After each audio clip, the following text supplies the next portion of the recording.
ويقول الإنسان أإذا ما مت لسوف أخرج حيا। তারা বলে যে সত্যি আমরা যখন মরে যাব তখন আমাদেরকে কে আবার চিন্তা করবে? এটা কি করে সম্ভব? মরে গেলাম আবার চিন্তা কে করবে? আল্লাহ রাব্বুল আলামিন ওদের কথার জবাবে নবীজিকে বলেন, আপনি জবাব দিয়ে দেন। আওয়ালা ইয়াযকুরুল ইনসানু আন্না খালাকনাহু মিন ক্বাবলু ওয়া লাম ইয়াকু শাইআ। মানুষের কি সেই কথা মনে পড়ে না যখন তাকে সৃষ্টি করার আগে সে কিছুই ছিল না? তোমার সৃষ্টির আগে যখন তুমি কিছুই ছিলে না, সেখান থেকে তোমাকে যিনি সৃষ্টি করেছেন, তোমার মৃত্যুর পরে তিনি আবার তোমাকে জিন্দা করতে পারবে। তোমার কি মনে নাই? হাল আতা আলাল ইনসানি হিনুম মিনাদ দাহরি লাম ইয়াকুন শাইআম মাযকুরা। মানুষের জীবনে কি এমন সময় এসেছিল না যখন সে কোনো বিষয়বস্তু হিসেবে পরিগণিত ছিল না, কোনো অস্তিত্ব ছিল না? আমি বিনা অস্তিত্বে তোমাদেরকে সৃষ্টি করেছি। বিনা অস্তিত্বে যখন তৈরি করতে পারলাম, তখন বুঝি আমি আবার তোমাদেরকে জিন্দা করতে পারবো না? এটা কেমন কথা তোমরা বলো? ওরা বলে, وقالوا أإذا كنا عظاما ورفاتا أإنا لمبعوثون خلقا جديدا। আমরা যখন মরে যাব, আমাদের হাড্ডি গুড্ডি যখন মাটির সাথে একেবারে মিশে যাবে, তখন কি আমরা নতুন ভাবে আবার পুনরুত্থিত হব?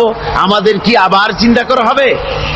আল্লাহ রাব্বুল আলামিন বলেন, কুল কুনু হিজারাতান আও হাদিদা।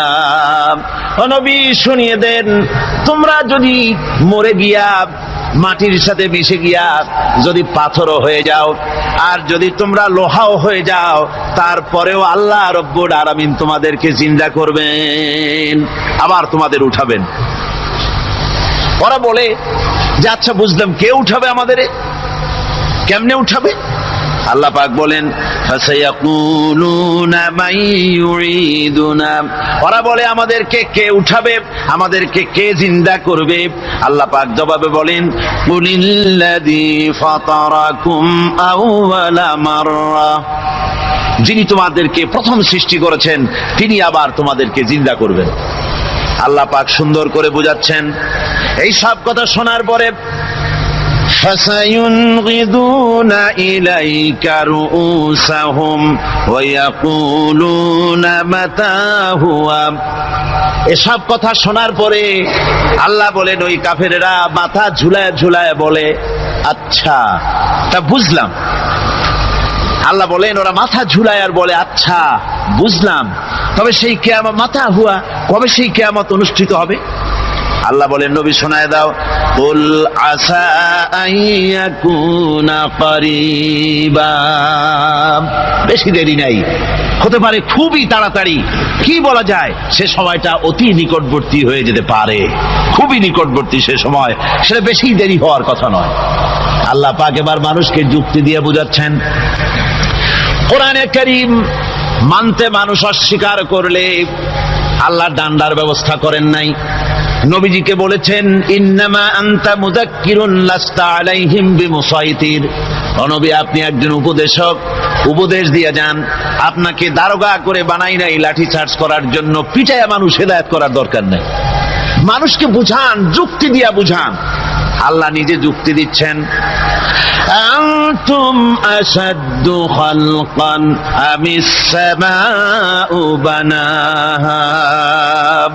ওই কাফেরেরা, তোমরা যারা পরকালকে অস্বীকার করো, তোমাদেরকে উঠাইতে পারবো না যারা তোমরা বলছো, তোমাদেরকে সৃষ্টি করা কঠিন না ওই বিশাল আকাশটাকে সৃষ্টি করা কঠিন? ওই বিশাল আকাশটাই তো আমি আল্লাহ সৃষ্টি করেছি, জোরে কোন সুবহানাল্লাহ। তত বড় আকাশটারে যিনি বানাইতে পারলেন, সে কথা বুঝি তোমাকে তৈরি করতে পারবে না?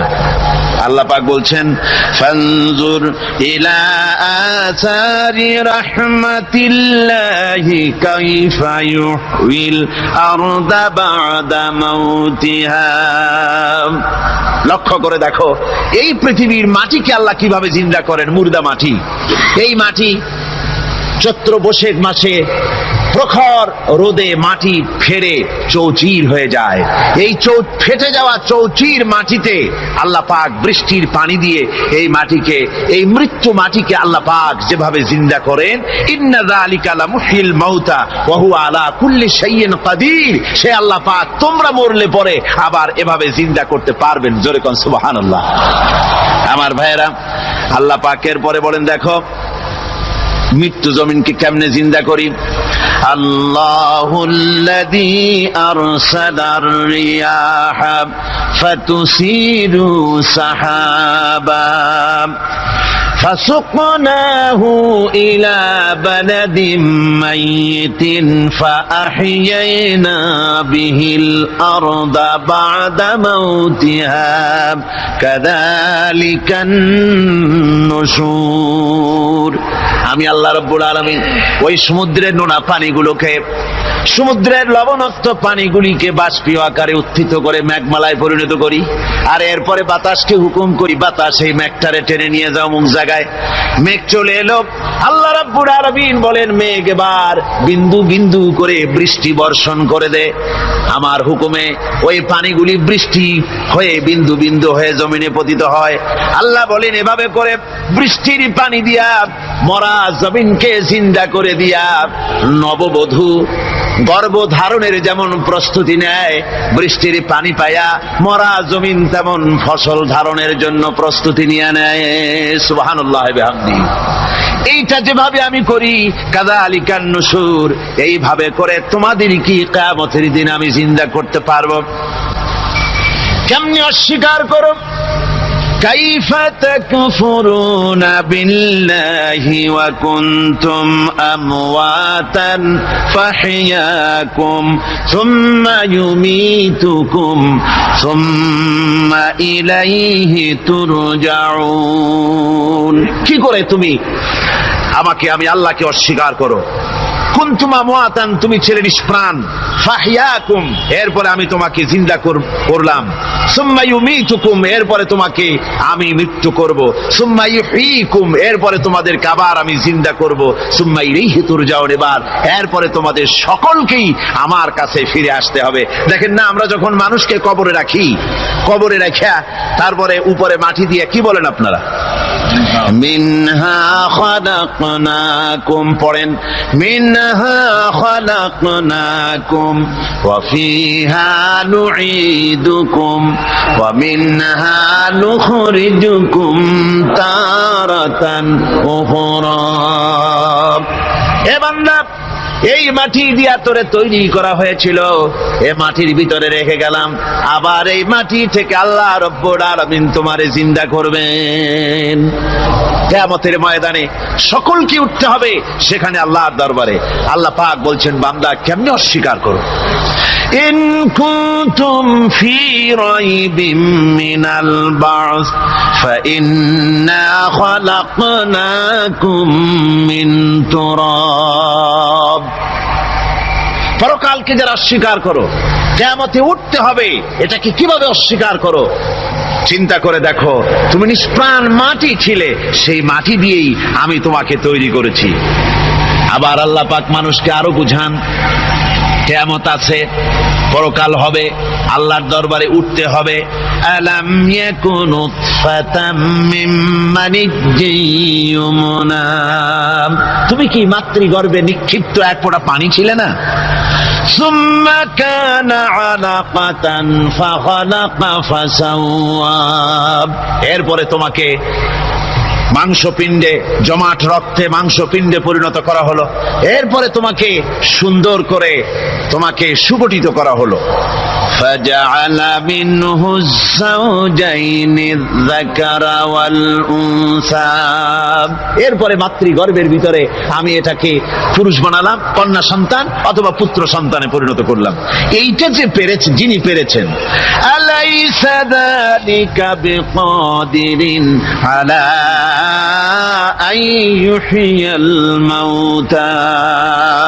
সে আল্লাহর পক্ষে কি সম্ভব নয় যে তোমার মৃত্যুর উপরে তিনি আবার জিন্দা করতে পারবেন? কি বলেন সম্ভব না? তিনি পারবেন না? নিশ্চয়ই তিনি আবার কিয়ামতের মাঠে আমাদেরকে হাজির করতে পারবেন, এতে কোনো সন্দেহ নাই। আল্লাহ পাক সেই জন্য এখানে বলতেছেন যে ওরা বাল কাযযাবু বিসসাম, ওরা আসলেই পরকাল স্বীকার করেছে। আপনি যে নবী এতে কোনো সন্দেহ নাই। আপনি খানা খান, আপনি বাজারে যান, এটাই মূল আপত্তির বিষয় না। মূল কথা হলো তারা পরকালকে অস্বীকার করেছে। আল্লাহ পাক বলেন وَأَنَّ السَّاعَةَ آتِيَةٌ لَا رَيْبَ فِيهَا। অবশ্যই সে সময় আসবে, সে কিয়ামত আসবেই, এটা কোনো সন্দেহ নাই। وَأَنَّ اللَّهَ يَبْعَثُ مَن فِي الْقُبُورِ। আর আল্লাহ পাক তিনি কবরের মধ্যে অন্তর্হিত যা কিছু আছে সবাইকে কিয়ামতের দিন আল্লাহ পাক ময়দানে উঠাবেন। কিয়ামতে আল্লাহর দরবারে সকলকে হাজির হতে হবে। আমার বন্ধুগণ, আল্লাহ পাক বলেন ওয়ালাকাদ খালাকনাল ইনসানা মিন সুলালাতিন মিন তিন। লক্ষ্য করো, তুমি ছিলে মাটির নির্যাস থেকে তোমাকে তৈরি করা হয়েছে। শুধু মাটির নির্যাস থেকে তোমাকে কোনো মডেল ছাড়া, কোনো ধরনের আদর্শ ছাড়া, কোনো ধরনের নমুনা ছাড়া তোমাকে সৃষ্টি করা হলো। সুম্মা জাআলনাহু নুতফাতান ফি قرارٍ مكين। এরপরে মাতৃগর্ভের একটা অত্যন্ত সুরক্ষিত জায়গায় তোমাকে সংরক্ষণ করা হয়েছিল। ثم خلقنا النطفة علقة فخلقنا العلقة مضغة। রক্তপিণ্ডকে, নাপাক পানিকে জমাট রক্ত করেছি, জমাট রক্তকে আমি আবার গোশত পিণ্ডে পরিণত করেছি। ফাকাসাউনাল ইযামা লাহমা। এরপরে সুন্দর করে চামড়া দিয়ে, গোশত দিয়ে একটা আকৃতি তোমাকে দান করেছি। সুম্মা আনশানাহু খালকান আখারা ফাতাবারাকাল্লাহু আহসানুল খালিকিন। এরপরে সুন্দর একটা বিশেষ একটা আকৃতি দিয়ে তোমাকে আমি সুন্দর করে সুগঠিত করে তোমাকে তৈরি করেছি। সুম্মা ইন্নাকুম বা'দা যালিকা লামাইতুন।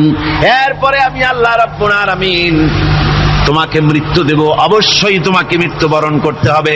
সুম্মা ইন্নাকুম ইয়াউমাল কিয়ামাতি তুবআসুন।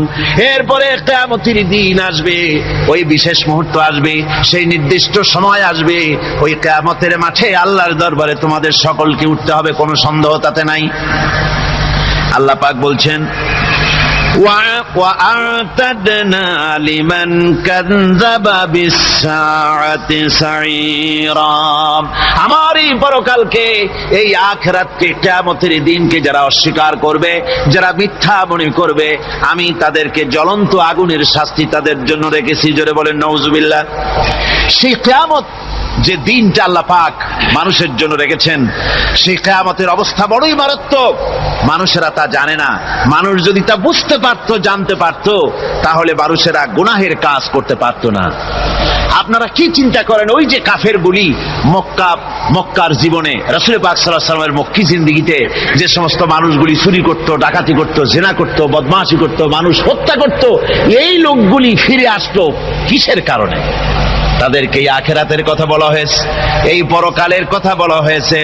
কোরআন শরীফে আল্লাহ রাব্বুল আলামিন পরকালের কথা, মৃত্যুর কথা, কিয়ামতের কথা, হাসরের কথা, সিরাতের কথা, মিজানের কথা, মওতের কথা যত বলেছেন, জান্নাতের কথা যত জায়গায় যতগুলা বলেছেন, সবগুলি আয়াতে কারিমা যদি এক জায়গায় করা যায় তাহলে পুরা কোরআন শরীফের 1/3 10 পারার সমান হবে। জোরে বলেন সুবহানাল্লাহ।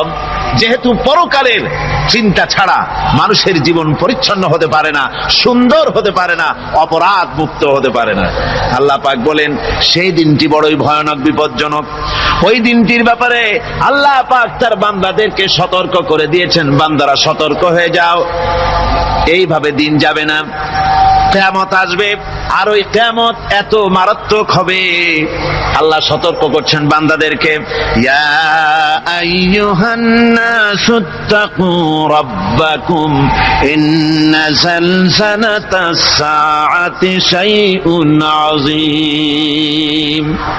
হে মানব সকল, আত্মরক্ষা করো খোদার গজব থেকে, আল্লাহর গজব থেকে আত্মরক্ষা করো। ইন্না যালজালাতাস সাআতি শাইউন আযীম, সেই কিয়ামতের সেই কম্পন খুবই মারাত্মক, খুবই ভয়াবহ কম্পন সৃষ্টি হবে সেদিন। ইয়াউমা তারাউনাহা তাযহালু কুল্লু মুরদিআতিন আম্মা আরদাআত, সেদিন দেখতে পাবে স্তন্যদায়িনী মা, যে মা তার সন্তানকে দুধ দেয়, ওই মাও তার দুধের বাচ্চার কথা ভুলে যাবে, মনে থাকবে না। আল্লাহ রাব্বুল আলামিন বলেন, ওয়াতাদাউ কুল্লু যাতিন হামলিন হামলাহা, গর্ভধারিণী মেয়ে লোক তাদের গর্ভ খসে পড়বে।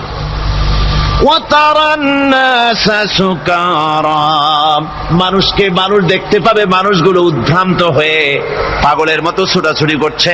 আল্লাহ বলেন ওয়ামা হুম বিসুকারা, আসলে এরা নেশাগ্রস্ত নয়, আসলে পাগল হয় নাই। ছুটছে কেন?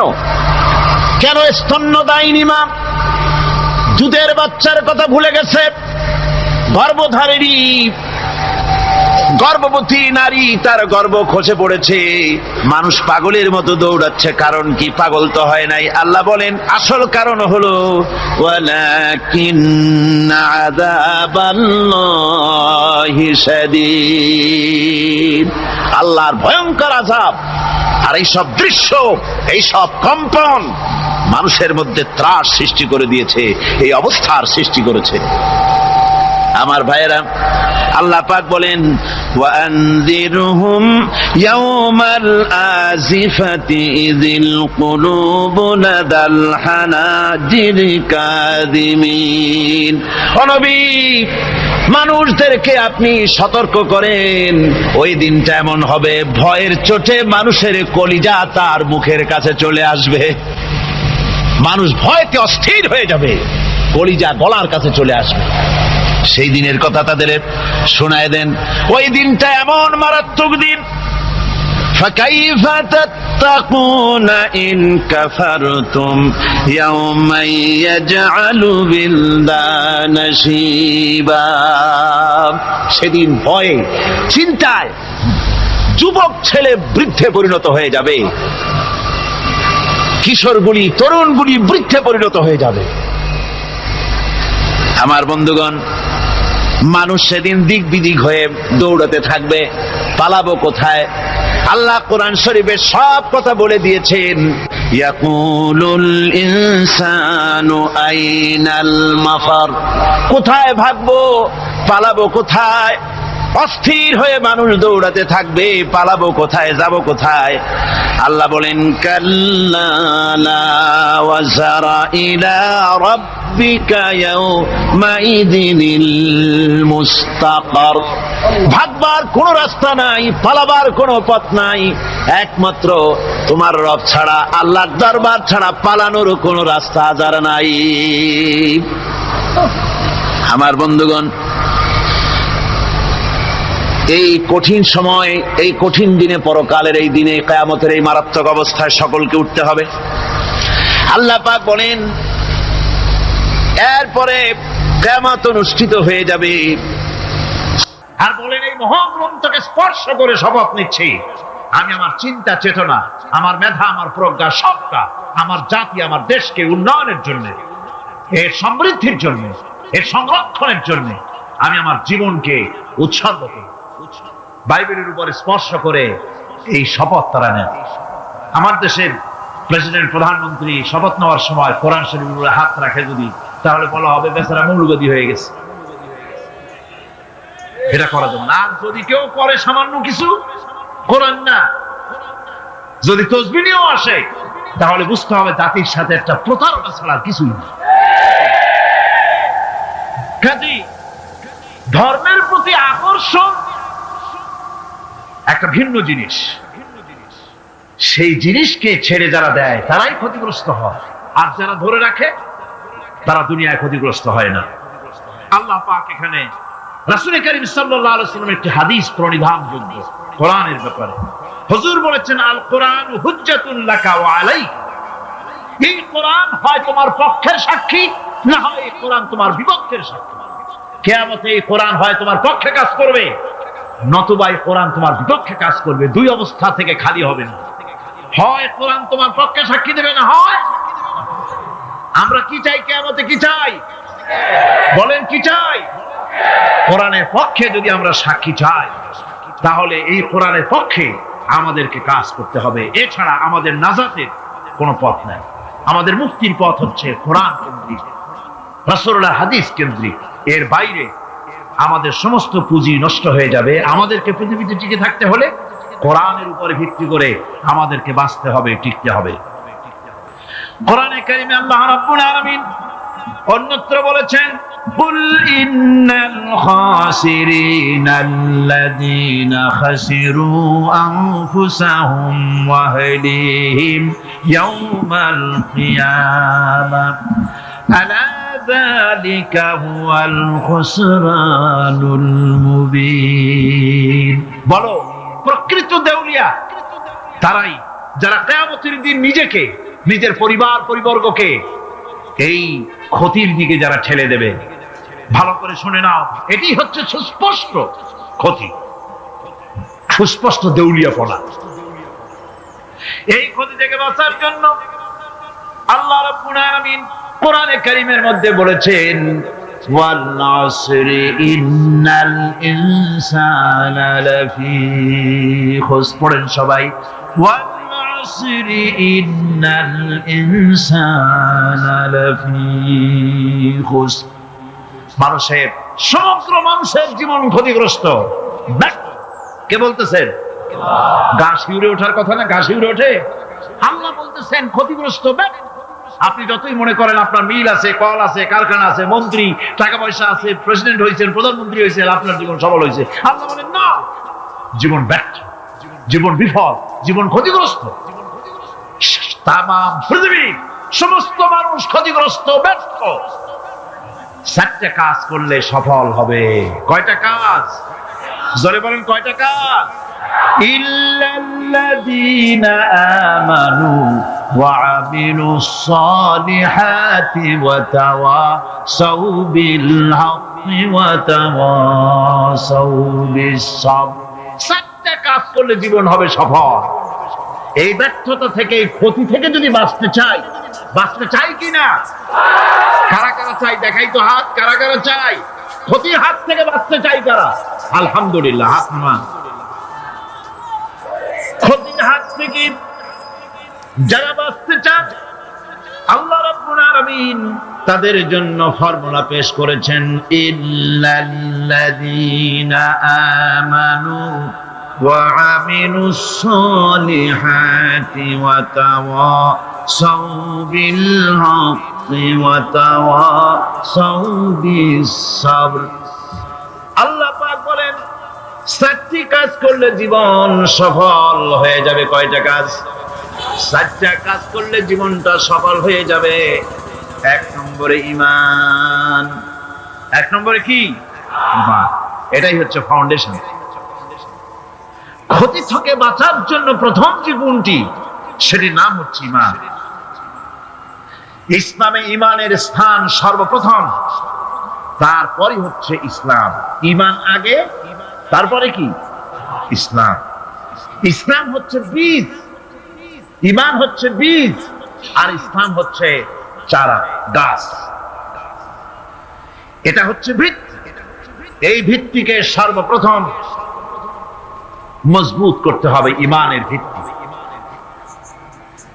ঈমানের ভিত্তি দুনিয়ায় ঈমানের আহ্বান জানাবার জন্যই আল্লাহ রাব্বুল আলামিন সমস্ত নবী এবং রাসূলদেরকে পৃথিবীতে পাঠিয়েছেন ঈমানের আহ্বানের জন্য। দুনিয়ার সমস্ত নবীদের দাওয়াত ছিল ঈমানের দাওয়াত। কিসের দাওয়াত? এই ঈমানের দাবিটা আসছে, দাওয়াতটা এসেছে আল্লাহর কাছ থেকে। কার কাছ থেকে? দেখুন, পৃথিবীর ভিতরে কোন নবীদের কথার সাথে আরেকজন নবীর কথার কোনো বৈপরীত্য হয় নাই। সমস্ত নবীদের কথা একরকম ছিল। কয় রকম? একজন নবীর সঙ্গে তার বক্তব্যের সাথে আরেকজন নবীর বক্তব্যের কোনো গুণগত মৌলিক কোনো পার্থক্য ঘটে নাই, অসঙ্গতি হয় নাই। কারণ নবীরা, আম্বিয়া আলাইহিমুস সালাম, নিজেরা বানিয়ে কথা রচনা করে তারা মানুষের সামনে পেশ করে নাই। সমস্ত নবীদের কাছে যত দাওয়াত এসেছে একটা অফিস থেকে এসেছে। সে অফিসটা হচ্ছে কার? আল্লাহ রাব্বুল আলামিনের। তাই দুনিয়ার সমস্ত পয়গম্বরদের দাওয়াত ছিল লা ইলাহা ইল্লাল্লাহ, লা ইলাহা ইল্লাল্লাহ, লা ইলাহা, লা ইলাহা ইল্লাল্লাহ মুহাম্মাদুর রাসূলুল্লাহ। এটাই ছিল সমস্ত নবীদের দাওয়াত। কোরআনে কারীম তার ধারক এবং বাহক সম্পর্কে বলে যে তিনি যে দাওয়াত দিয়েছেন সে দাওয়াতটা হলো ঈমানের দাওয়াত। আমাদের নবী তিনি এসে যে দাওয়াত দিয়েছেন সে দাওয়াতটা কিসের? কোরআনে কারীম বলছে, রব্বানা ইন্নানা সামি'না মুনাদিয়ান ইউনাদি লিল ঈমান। হে আমাদের রব, নিশ্চয়ই আমরা এমন একজন আহ্বায়কের আহ্বান শুনেছি যিনি আমাদেরকে ঈমানের দাওয়াত দিয়েছেন। এমন কোন পয়গম্বর নাই দুনিয়ায় যিনি ঈমানের দাওয়াত দেন নাই। সকলেই ঈমানের দাওয়াত মানুষের সামনে, বিশ্ববাসীর সামনে পেশ করেছেন। কোরআনে হাকিম স্পষ্ট একটা সীমারেখা দুনিয়ার মানুষের সামনে পেশ করে পৃথিবীর মানুষগুলিকে দুটি শ্রেণীতে বিভক্ত করে দিয়েছে। একটি হচ্ছে ঈমান পোষণকারী, আরেকটি হচ্ছে অবিশ্বাসী। একটা ঈমান পোষণকারী আর একটা অবিশ্বাসী। ঈমান পোষণকারীরা সত্যশ্রয়ী, তারা হচ্ছে জ্ঞান এবং নূরের সম্পদে সমৃদ্ধ। আর দ্বিতীয় দলটি হচ্ছে কাফের, জালিম, মূর্খ। তারা হেদায়েতের রাস্তা তাদের জন্য অবরুদ্ধ। কোরআনে কারীম এই দুইটি দল সম্পর্কে উল্লেখ করতেছেন, মাসালুল ফারিকাইনি কাল আ'মা ওয়াল আসাম্মি ওয়াল বাসীরি ওয়াস সামিঈ হাল ইয়াস্তাবিয়ানি মাসালান আফালা।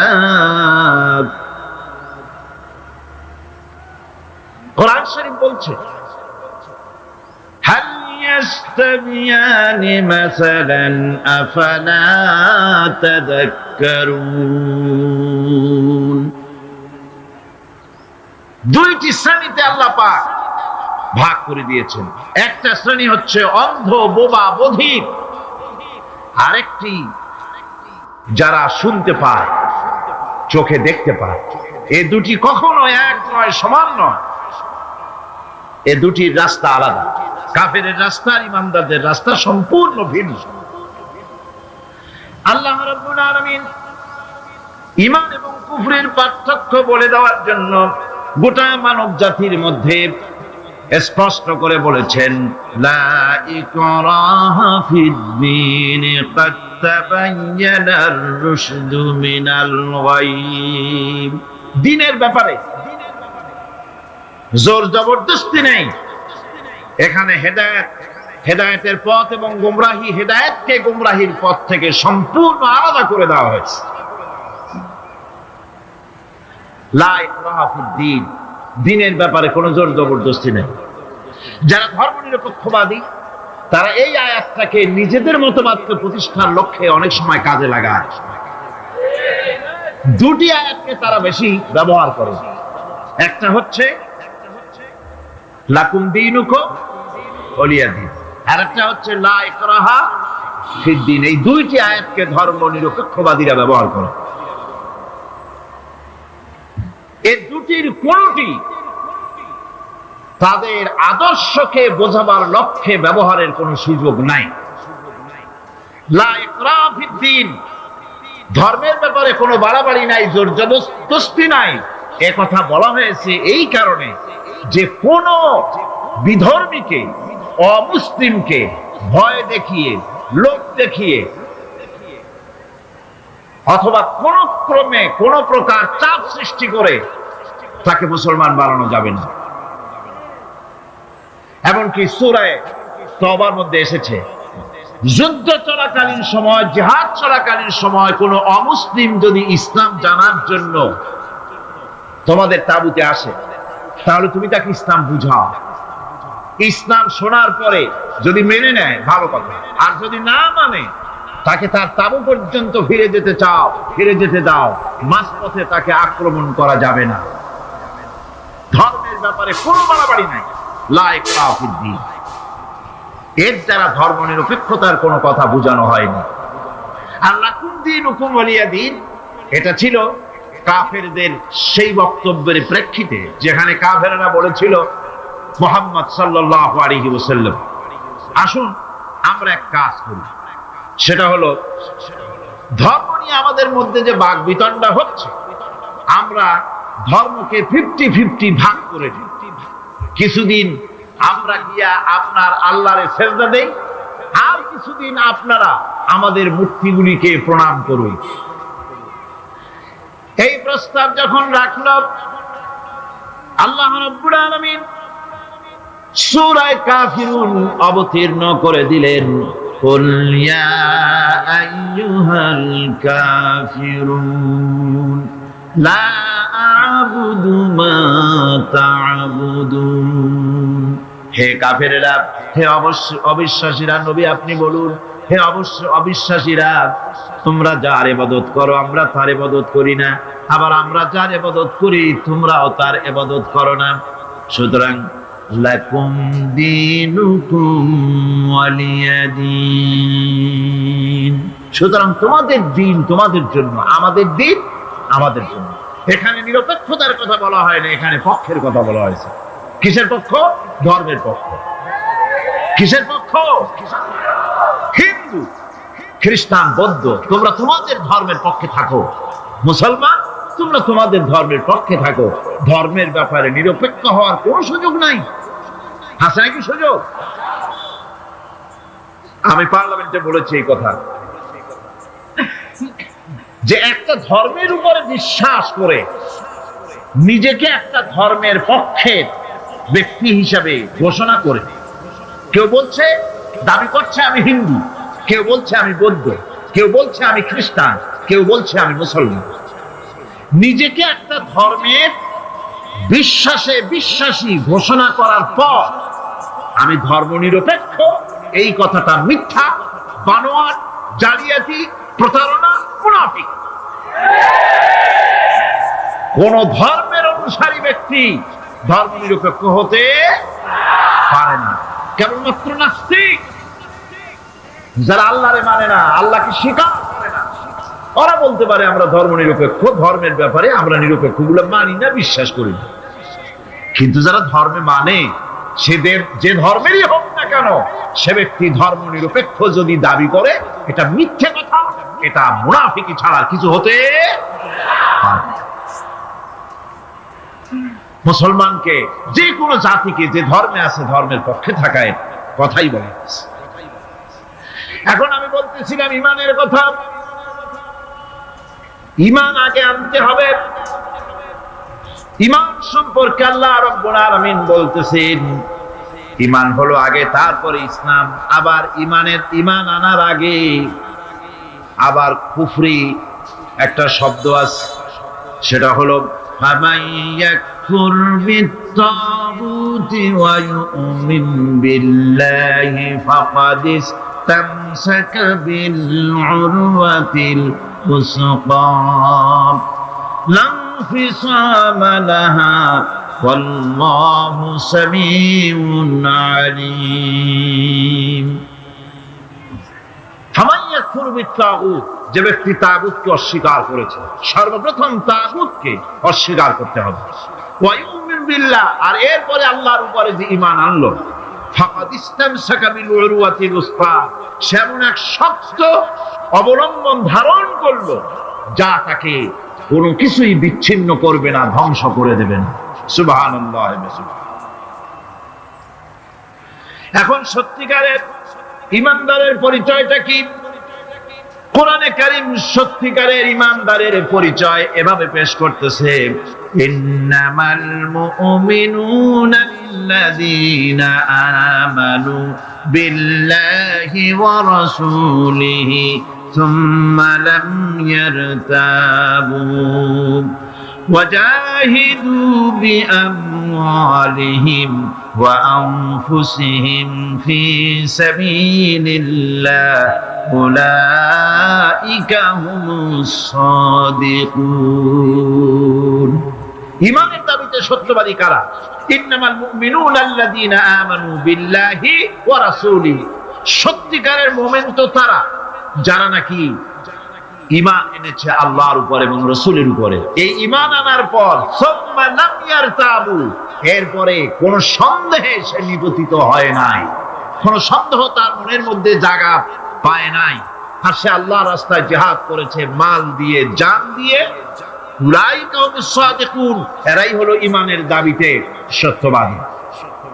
সুম্মা লাম ইয়ারতাবু, অথবা এক বিন্দু সন্দেহ মনের মধ্যে জায়গা দেয় নাই, অর্থাৎ ঈমান আনছি কার উপরে? আল্লাহর উপরে। কার উপরে?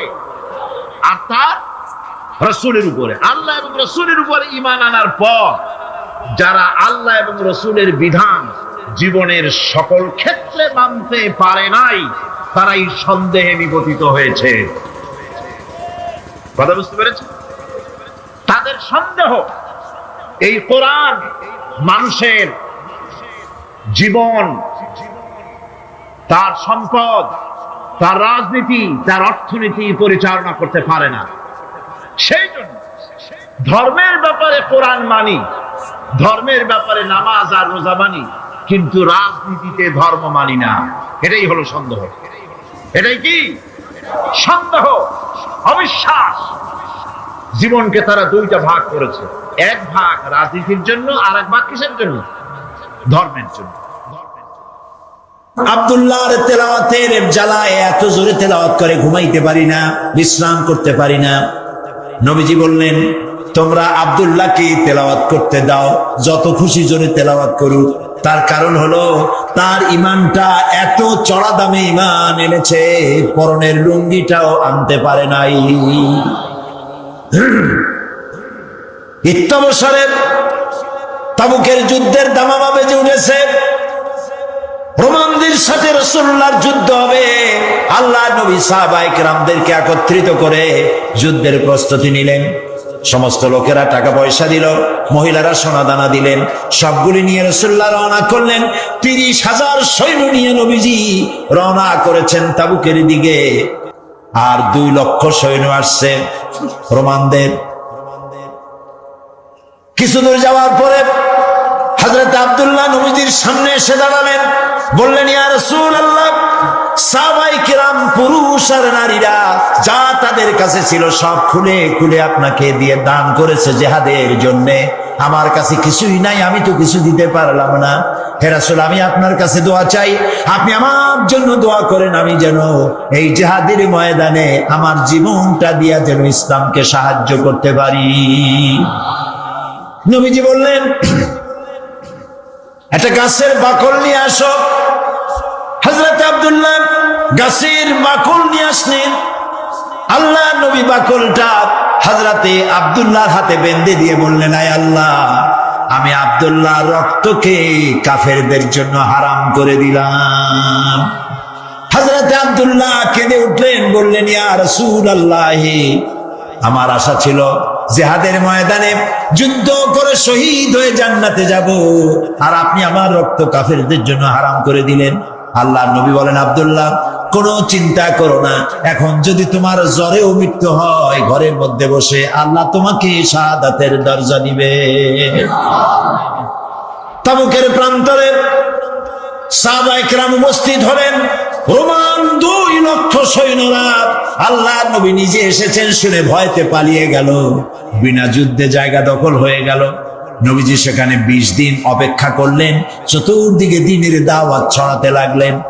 একদিন নবীর কানে খবর গেল, আয় আল্লাহর নবী, ওই যে আব্দুল্লাহ যার হাতে আপনি বাকল পরিয়ে দিয়েছিলেন, ওই আব্দুল্লাহ আজকে রাতে কয়েকদিন জ্বর ভোগার পরে তিনি ইন্তেকাল করেছেন।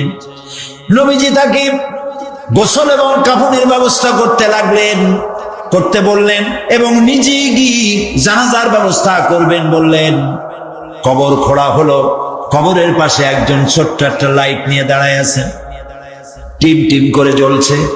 2 জন সাহাবী আব্দুল্লাহকে হাতে উঁচু করে ঘাড়ে করে বহন করে আনতেছেন, আর কবরের ভিতরে একজন দাঁড়ায় গেছেন লাশ ধরার জন্য। যিনি কবরের ভিতরে দাঁড়ানো, তিনি বলতেছেন, তোমরা লাশ বহন করে যারা আনতেছো, তোমার ভাইকে আস্তে আস্তে আনো, যেন তোমার ভাইয়ের সঙ্গে যেন বেয়াদবি না হয়।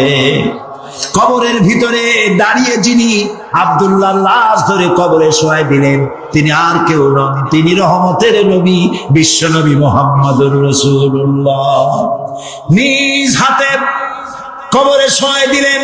বহন করে যারা এনেছিলেন তারা হলেন আবু বকর, ওমর রাদিয়াল্লাহু তাআলা আনহুমা, আর আলো নিয়ে যিনি দাঁড়িয়েছিলেন তিনি হযরত বেলাল। কবরের ভিতরে আব্দুল্লাহকে শুইয়ে দিয়ে তার উপরে মাটির আচ্ছাদন দিয়ে নবীজি 2খানা হাত আল্লাহর দরবারে তুলে ধরে বলেন, রব্বুল আলামিন, আজকের সন্ধ্যা পর্যন্ত আমি আব্দুল্লাহর উপরে খুশি ছিলাম, রাজি ছিলাম, আয় আমার আল্লাহ, তুমি আব্দুল্লাহর প্রতি খুশি আর রাজি হয়ে যাও। হযরত আব্দুল্লাহ ইবনে মাসউদ রাদিয়াল্লাহু তাআলা আনহু তিনিও সেখানে উপস্থিত ছিলেন। তিনি কেঁদে উঠে বললেন, আহারে, আজ যদি আব্দুল্লাহর লাশ না হইয়া আমার লাশটা যদি হইতো, ভাগ্য ভালো হয়ে যেত। নবীজি বলছেন, আয় আল্লাহ, আজকের সন্ধ্যা পর্যন্ত আমি আব্দুল্লাহর উপরে রাজি, তুমি আব্দুল্লাহর প্রতি রাজি হয়ে যাবে। প্রিয় ভাই সব, একজন সাহাবী রাসূলকে যে সম্মান দিয়েছে, ভালোবাসা দিয়েছে, সারা দুনিয়ার মানুষ এই ভালোবাসা একত্রিত হয়ে দিতে পারবে না। সুতরাং ইয়া নবী সালাম আলাইকার মধ্যে মহব্বত না, মহব্বত হলো রাসূলের দেওয়া আদর্শ বাস্তবায়িত করার মধ্যেই মহব্বত। হক কথা বলার জন্য রাসূল মার খেয়েছেন, সাহাবায়ে কেরাম মার খেয়েছেন। আমরা হক কথা বলতে ভয় পাই, অনেকে ভয় পান হক কথা বলতে যদি দাওয়াত না হয়। যত পারা যায় মাইজিয়া ঘষিয়া কথা কইয়া টইয়া কোন রকম বলে মানে যাবে দিন, পকেট ভরলেই হয়, ঠিক কিনা? পকেট ভরার কাম হাদিয়া তওবার কাম। প্রিয় ভাই সব, এটা হাদিয়া তওবার রাস্তা না, এ রাস্তা রক্ত পিচ্ছিল, এ রাস্তা বড় কঠিন, দান দান শহীদ হওয়ার রাস্তা, কাঁচা কলিজা চামড়ায় খাওয়ার রাস্তা। হযরত হামজা রাদিয়াল্লাহু তাআলা আনহুর কলিজা চাবায় খেয়েছিল কাফেররা। এই কষ্ট করার পর ইসলাম এসেছে। ইসলামকে টিকিয়ে রাখতে হবে এবং দুনিয়ার সামনে প্রমাণ করতে হবে মুসলমানেরাই কেবলমাত্র আদর্শবান, পৃথিবীর শান্তি স্বস্তি মুসলমানেরা দিতে পারে, ইসলাম দিতে পারে, এটা বুঝাতে হবে। কিন্তু যে পথে আমাদের লোকেরা রওনা হয়েছে, এই পথ আসল পথ নয়। একজন ব্যক্তির পিছনে দৌড়ানো, শাস্ত্রস্তি, ব্যক্তি পূজা, মাজার পূজা, পীর পূজা, এইসব পূজা দিয়ে গোটা দেশ কোথায় যাচ্ছে? আদর্শ ছেড়ে। প্রিয় ভাই সব, এই জন্য আমাদেরকে বুঝতে হবে, এই ধারণা বদ্ধমূল করে নিতে হবে, রব্বুল আলামিনের হাবিব জনাব মুহাম্মদুর রাসূলুল্লাহ সাল্লাল্লাহু আলাইহি ওয়াসাল্লাম বলেছেন, কিয়ামতের ময়দানে আল্লাহর কসম করে বলছি, সেদিন জাহান্নামীদের ভীষণ কষ্ট হবে, আর জান্নাতীদের জন্য অত্যন্ত আসান হবে, অবস্থাটা খুবই আরামের হবে। নবীজি বলেন, এক ফরজ নামাজ, এক ওয়াক্ত ফরজ নামাজ আদায় করতে যে সময়টুকুন লাগে, কিয়ামতের মাঠের এই সময়, এত বড় বিরাট লম্বা সময়, জান্নাতীদের জন্য এরকম হালকা হয়ে যাবে। সুবহানাল্লাহ। হযরত আবু সাঈদ খুদরী রাদিয়াল্লাহু তাআলা হাদিস বর্ণনা করেছেন, এক ওয়াক্ত নামাজ, একটা ফরজ নামাজ পড়তে যতটুকুন সময় লাগে, এতটুকুন সময়ের ভেতরে জান্নাতীদের কারবার শেষ হয়ে যাবে। সুবহানাল্লাহ। আর ওদের কারবার তো শেষই হবে না। ويوم تشقق السماء بالغمام ونزل الملائكة تنزيلا। ওরা ফেরেশতা দেখতে চায়, সেদিন আসমান সমূহ বিদীর্ণ হয়ে মেঘ পুঞ্জ বেরিয়ে আসবে, আত্মপ্রকাশ করবে, তার ভেতর থেকে ফেরেশতারা ক্রমাগত নাজিল হতে থাকবে। আর অবস্থাটাই হবে, আল মুলকু ইয়াউমাইযিল হাক্কু লির-রাহমান ওয়া কানা ইয়াওমান আলাল কাফিরিনা আসীরা। আর সেদিনে বাদশাহী হবে কেবলমাত্র রহমানের। ওয়া কানা ইয়াওমান আলাল কাফিরিনা আসীরা। আর সেই কিয়ামতের দিন, সেই সময়টা হবে কাফেরদের জন্য বড়ই কঠিন।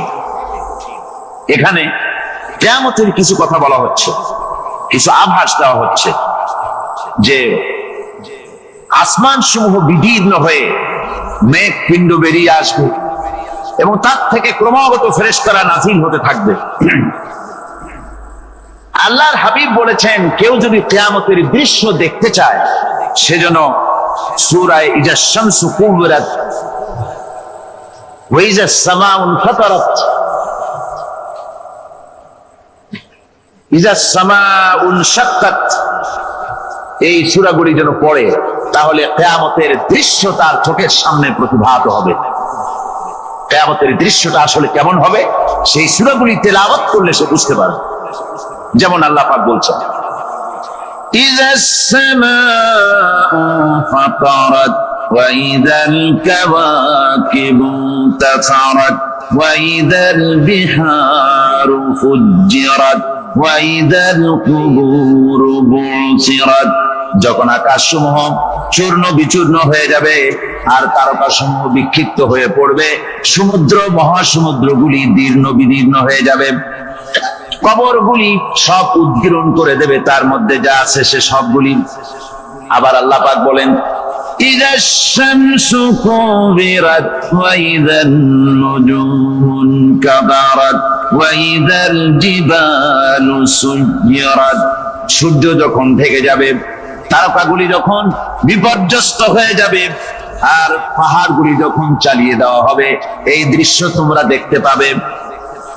فإذا النجوم طمست وإذا السماء فرجت وإذا الجبال نسفت।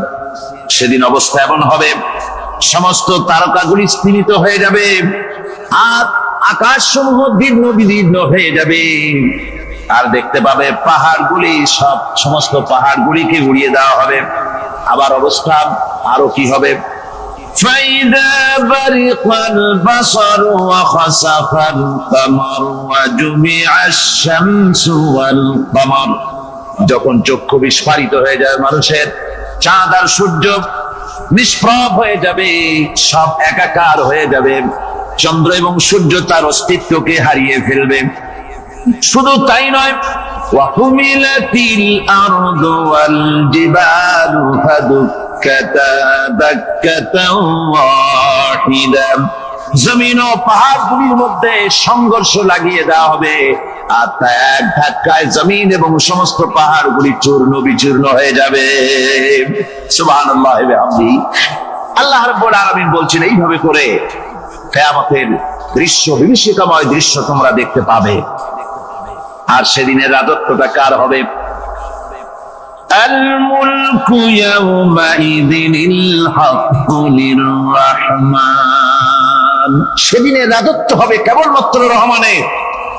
অর্থাৎ যেসব কৃত্রিম বাদশাহী দেখে তোমাদের চোখে ধাঁধা লেগে গিয়েছে, তোমাদেরকে দুনিয়ার বাদশাহী দেখে তোমরা ধোঁকায় পড়ে গিয়েছো, এসব বাদশাহী কিছুই টিকবে না সেদিন। সেদিন শুধু বাদশাহী থাকবে একমাত্র আল্লাহ পাকের। কার থাকবে বাদশাহী? জোরে বলেন কার? আল্লাহ রাব্বুল আলামিন যখন কিছুই থাকবে না ঘোষণা করবেন লিমানিল মুলকুল ইয়াউম লিল্লাহিল ওয়াহিদুল কাহ্হার। আজকে কার রাজত্ব? চারিদিক থেকে আওয়াজ আসতে থাকবে পরাক্রমশালী আল্লাহ রাব্বুল আলামিনের রাজত্ব। আর কারণ নয়, হাদিস শরীফে এসেছে, বুখারী মুসলিম শরীফের হাদিসে এসেছে, আল্লাহর নবী বলেন আল্লাহ রাব্বুল আলামিন তখন তার এক হাতে আকাশ মণ্ডলীকে ধারণ করবেন, আর এক হাতে জমিনকে ধারণ করবেন। আকাশ মণ্ডলী এক হাতে, জমিন এক হাতে। এভাবে আল্লাহ রাব্বুল আলামিন বলবেন আইনাল জাব্বারুন আইনাল মুতাকাব্বিরুন। কোথায় সেই স্বৈরাচারীরা? কোথায় সেই কুর্বিরিত অহংকারী স্বৈরাচার যারা আমার জমিনের উপরে, আমার মানুষের উপরে রাজত্ব চালিয়েছে? তারা আজকে কোথায়? কোথায় সেই অহংকারীরা? আল্লাহ পাক সেদিন যে বলবেন, সেদিন তো বলবেন, কিন্তু দুনিয়ার মাঝেও স্বৈরাচার যারা, অহংকারী যারা, তাদের শাস্তি পৃথিবীর বুকেও দেন। আর সেদিন তো দিবেনই। কত স্বৈরাচার আমরা দেখলাম, কত অহংকারী দেখলাম, যাদের তর্জনী হেননে লক্ষ কোটি কোটি মানুষ উঠতো আর বসতো। তাদের জিল্লাতির সঙ্গে আল্লাহ রাব্বুল আলামিন কতজনকে বিদায় করে দিলেন।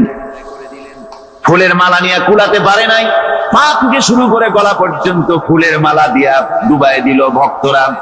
আবার আল্লাহ রাব্বুল আলামিন এমন শাস্তি দিলেন, ফুলের মালার পরিবর্তে জুতার মালা নিয়ে জেলের মধ্যে ঢুকাইয়া দিলেন। ঠিক কিনা গান? অহংকারী আর স্বৈরাচার যারা হয়, আল্লাহ পাক এভাবে তাদের দৃষ্টান্ত দেখিয়ে দেন। আমরা কত দেখলাম, 9 বছরের রাজা, 10 বছরের সাজা।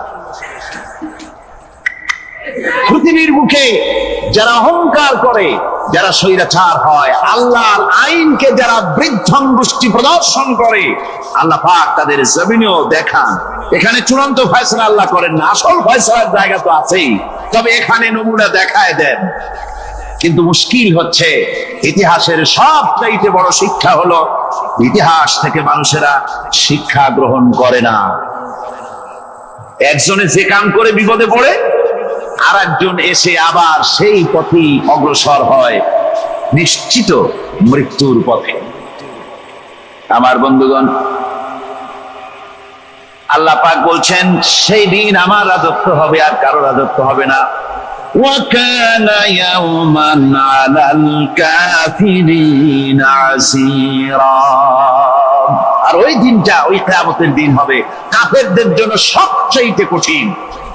সবচাইতে কঠিন হবে কাদের জন্য? কাফেরদের জন্য। কাফের কারা? কাফের হচ্ছে তারা যারা নাকি আল্লাহর আইনকে অস্বীকার করেছে, আল্লাহকে অস্বীকার করেছে, আল্লাহর আইনকে অস্বীকার করেছে। ওরা কি? কাফের। কুফর শব্দের অর্থ হচ্ছে গোপন করা। এই জন্য অন্ধকার রাতকে আরবিতে কাফের বলা হয়েছে, অর্থাৎ যা সব জিনিসকে অন্ধকার দিয়ে ঢেকে দেয়। তো কুফর হচ্ছে সেই জিনিস যা মহাসত্যকে ঢেকে দেয়, সত্যকে, মহাসত্যকে ঢেকে দেয় যে জিনিস, সেটাকে কুফর বলা।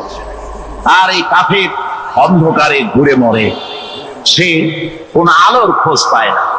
আল্লাহ রাব্বুল আলামিন বলেন, কাফেরদের কথা এখন শোনাচ্ছেন আল্লাহ পাক, ওয়াল্লাযীনা কাফারু আউলিয়াউহুমুত তাগুতু ইউখরিজুনাহুম মিনান নূরি ইলাজ যুলুমাত। যারা কাফের, যারা কুফরি অবলম্বন করেছে, তাদের সাহায্যকারী আর পৃষ্ঠপোষক হচ্ছে তাগুত। তাগুত বলা হয় সেই শক্তিকে যে শক্তি শুধু নিজেই আল্লাহর আইন অমান্য করে বসে থাকে না, বরং অন্যদেরকে আল্লাহর আইন অমান্য করতে বাধ্য করে। ওদেরকে আরবিতে কি বলা হয়? তাগুত বলা হয়। আর এই তাগুতের শক্তি, এই তাগুত হয় তার সাহায্যকারী, যা তাকে আলো থেকে টেনে অন্ধকারের ভেতরে নিয়ে যায়। আর কাফের হচ্ছে আল্লাহ পাকের ভাষায় অর্থাৎ কোরআনের ভাষায় কাফের হচ্ছে সবচাইতে নিকৃষ্ট প্রাণী, সবচাইতে নিকৃষ্ট জীব। মহাসত্যকে যারা অস্বীকার করেছে, যারা আল্লাহকে মানে না, যারা আল্লাহ কোরআনকে মানে না, যারা ইসলামকে স্বীকার করে না, তারা সবচাইতে নিকৃষ্ট প্রাণী। আল্লাহ রাব্বুল আলামিন বলেন, ইন্না শাররাদ দাওয়াবি ইনদাল্লাহিল্লাযীনা কাফারু ফাহুম লা ইউমিনুন।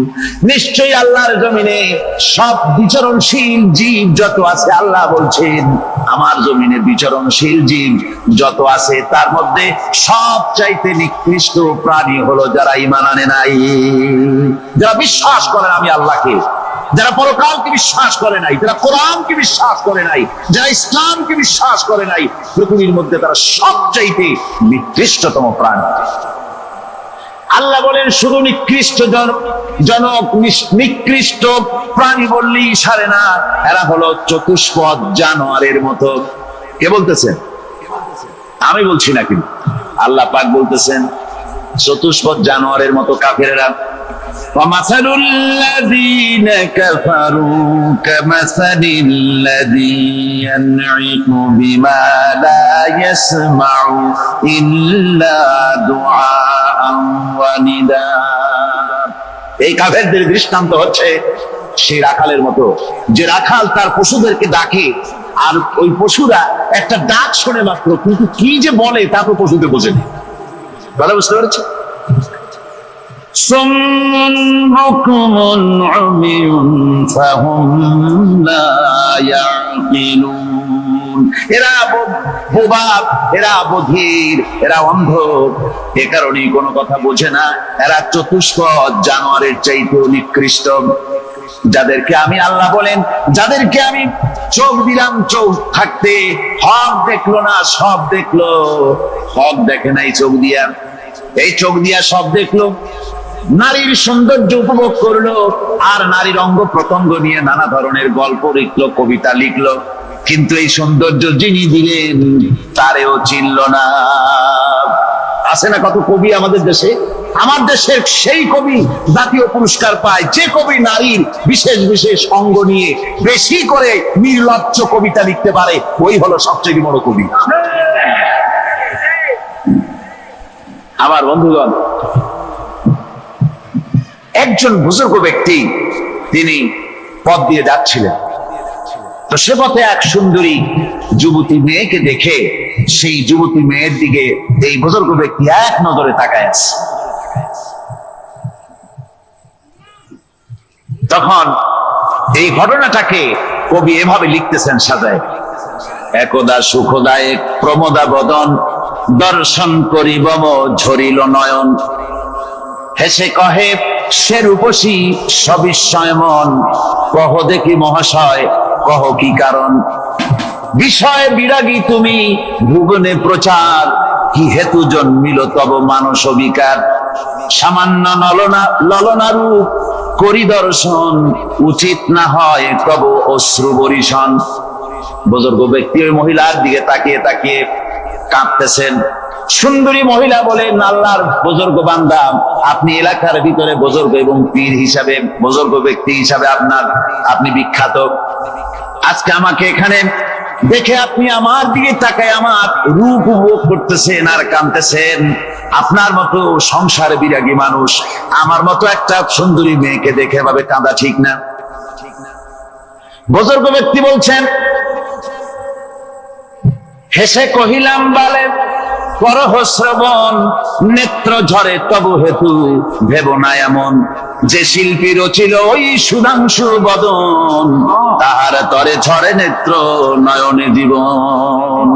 আল্লাহর বান্দি, আমি তোমাকে দেখি কান্দি না, আমার চোখে পানি বেরিয়ে গেছে। তোমারে দেখে আমি মনে মনে ভাবলাম, এত সুন্দর করে যিনি মানুষ বানিয়েছেন, না জানি ওই আল্লাহ রব্বুল আলামিন কত বড় সুন্দর।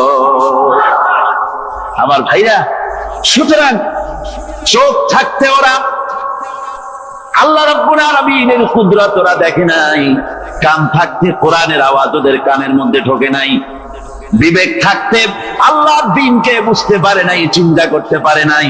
আল্লাহ রাব্বুল আলামিন বলেন, উলাইকা কাল্লানাম,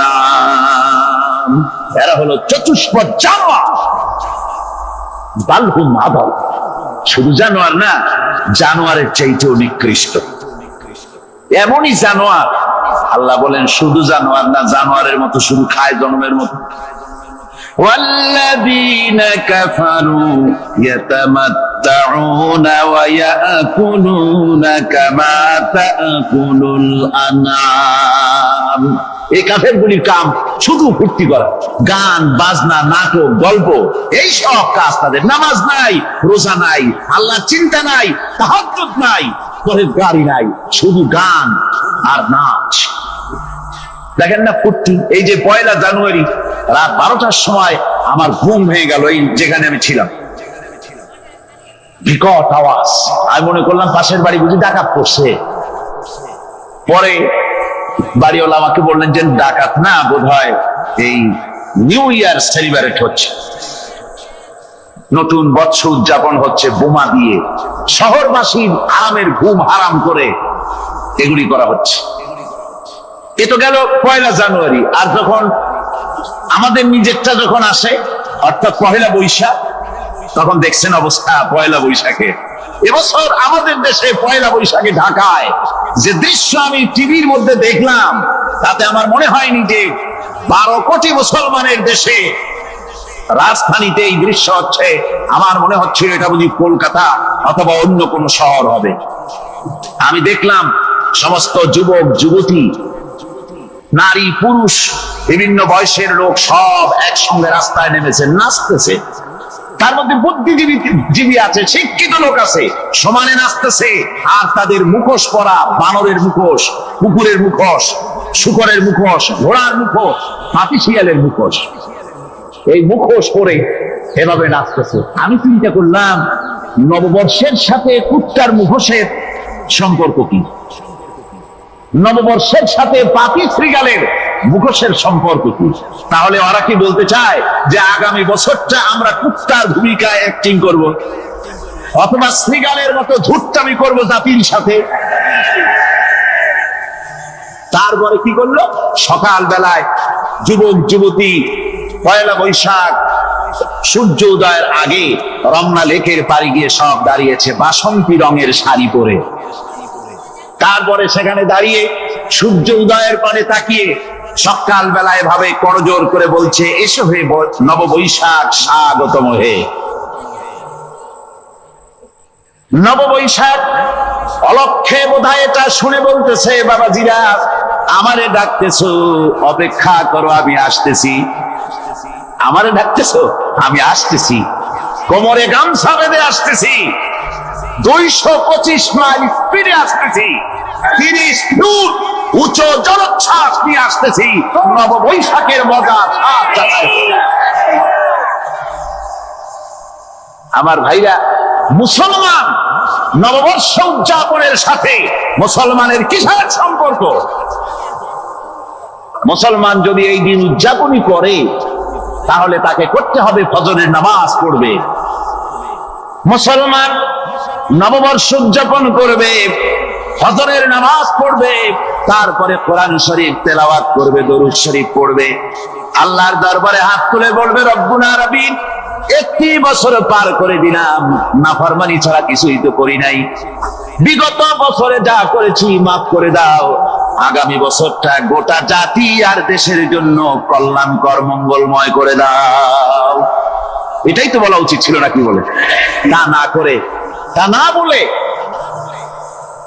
বৈশাখের পরিচালককে না দেখে সরাসরি বৈশাখকে আহ্বান করা হয়েছে, আর বৈশাখ আহ্বান করার মজা জনমের মতো দেখাই দিয়েছে।